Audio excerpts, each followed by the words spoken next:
Hello నమస్తే, welcome to our channel. ఈ రోజు కూడా ఒక పొలిటికల్ అప్డేట్ తో ముందుకు వచ్చాను. ఈ రోజు నాతో పాటు ప్రముఖ senior journalist doctor Durga Vadlamani గారు ఉన్నారు. మేడం తో మాట్లాడదాం. నమస్తే మేడం. నమస్తే అండి.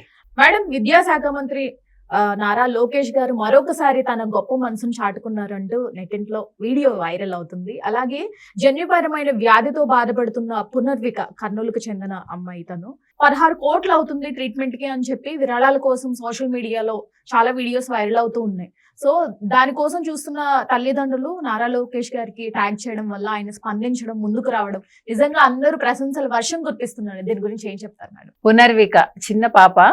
ఈ అమ్మాయికి SMA type 1 అనే ఒక జన్యుపరమైన వ్యాధి వచ్చింది. ఈ వ్యాధికి ఒక ఇంజెక్షన్ ఖరీదు 16 కోట్లు. ఆ మధ్యన కూడా ఎవరికో ఇదే సమస్య వచ్చింది, మీకు గుర్తుంటే. అయితే మొత్తం అందరూ సోషల్ మీడియా వేదికగా దాన్ని చెప్తే 10 కోట్ల వరకు చాలామంది ఇన్ఫ్లుయెన్సర్స్ కావచ్చు, చాలామంది ఇచ్చారు, యూట్యూబర్స్ కావచ్చు, ప్రజలు కావచ్చు, విరాళాలు ఇచ్చారు. 10 కోట్లు పోగైంది. అయితే ఇంకా 6 కోట్లు కావాలి.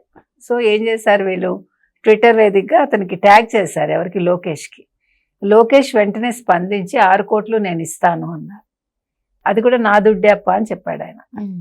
అది గుర్తుపెట్టుకోండి మీరు.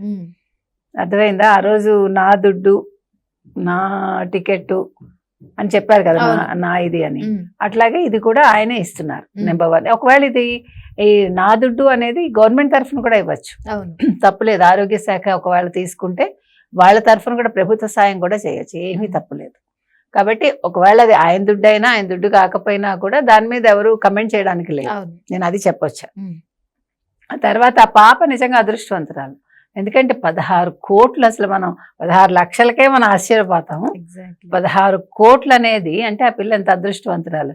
పాప కూడా చాలా క్యూట్ గా ఉంది. ప్రతి వాళ్ళు అంటే స్పందించారు వెంటనే ఆ పాపను చూసి. కర్నూలుకి చెందిన వాళ్ళు కదా వీళ్ళు.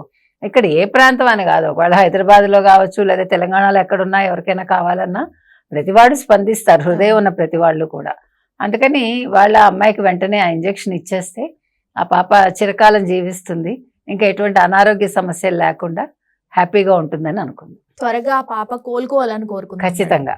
Thank you madam. Thank you.